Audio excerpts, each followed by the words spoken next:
Are you wondering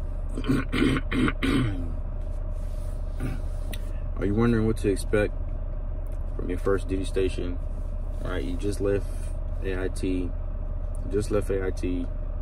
and you're sitting there with your orders, and you're just terrified because maybe this is your first time being away from your family, being away from home. You know, a lot of people join out of high school, so they're not used to being away, you know what I mean, and just living on their own, basically, right?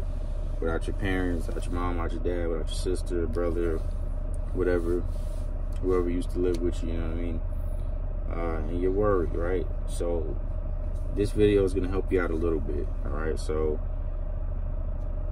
when I had joined, you know, I was already into my early 20s or whatever, and I already had a couple places, a couple apartments, a couple things of that nature. I already had bills. I already was living on my own around the age of like 18, so I was familiar.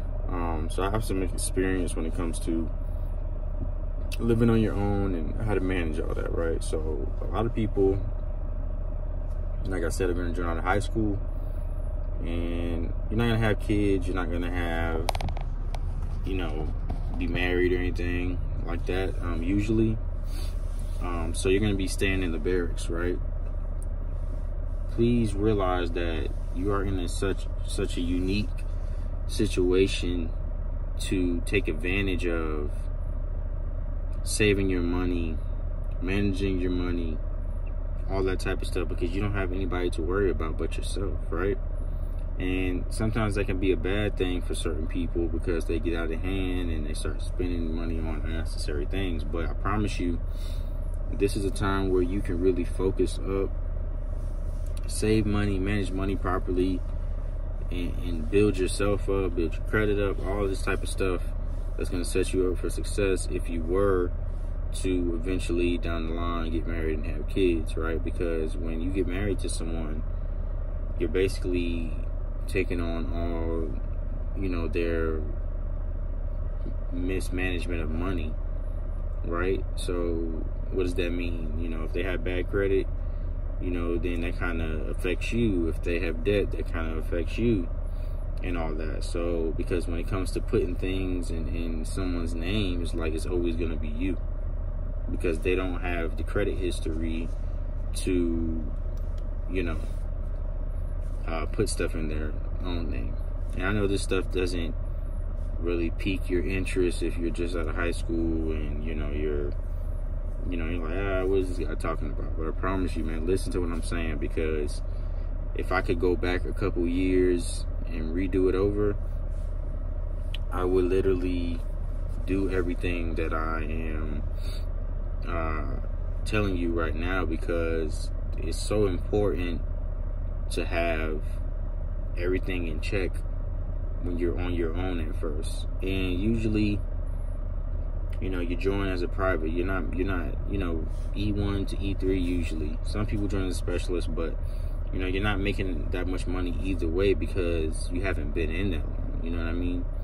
So you really have to be mindful of managing your money, right? That's the number one thing when you get to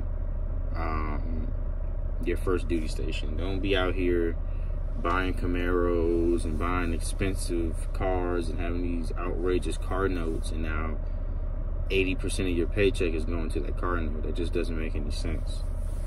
So the second thing is to make sure you get with somebody that knows what's what and that knows the right things, you know what I mean, within your unit. Link up with one of the more experienced guys that you can trust, that you can, you know, hang out with, talk with, that know the good places, the bad places, where not to go, where to go. Link up with somebody, right? Because you're on your own out there, right? So you're gonna have to start treating your battles as, you know, your family, right? You know what I mean? I'm not saying put 100% trust in anybody that you don't know, but get to know them, and figure that out. Figure out if you can trust them. Figure out if they know what they're talking about. But number 2 thing is to find somebody that has been here for a minute and that knows what's what, right? And that pertains to the unit and to the area. The number 3 thing is to make sure that you're not staying in that barracks room every weekend. You're getting out, you know, you're learning the place on your own, especially if you have a car. Don't go anywhere alone, right? But just, you know, have somebody to hang out with, explore the area, learn the area, stop staying up in that barracks room and just, you know, playing on the video game, all that stuff. Just get out and do something, man. Be active, you know, and figure out what's around the area or the city that you're in, right? That's what you want to do, because you don't want to be stuck up in that room and then your mind just start racing and you're thinking about, you know, how much you're hated, you know, being here, and you're away from home, you're away from your family and stuff like that. Don't do that, right?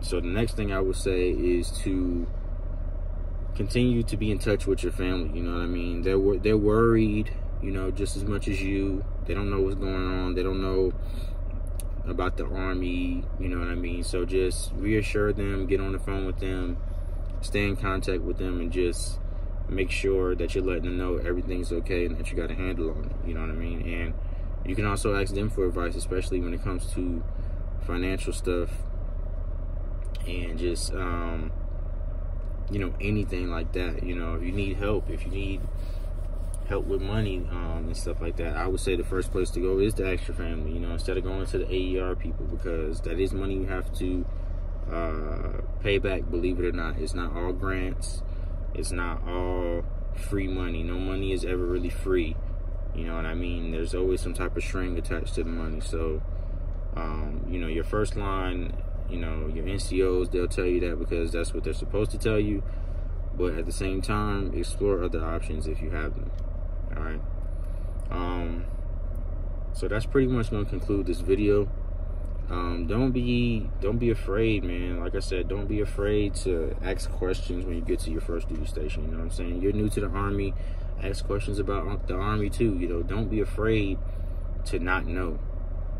You know what I mean? Don't be afraid to fail, because failure is the pathway to success. Seriously, man. Like, don't be afraid to ask those questions and just figure stuff out. You know what I'm saying? Make sure you're not getting in any trouble, you're hanging around the right people, and you're managing your money properly, and, you know, you try to learn as much as you can. And I guarantee you, your first duty station is going to be, you know, a success.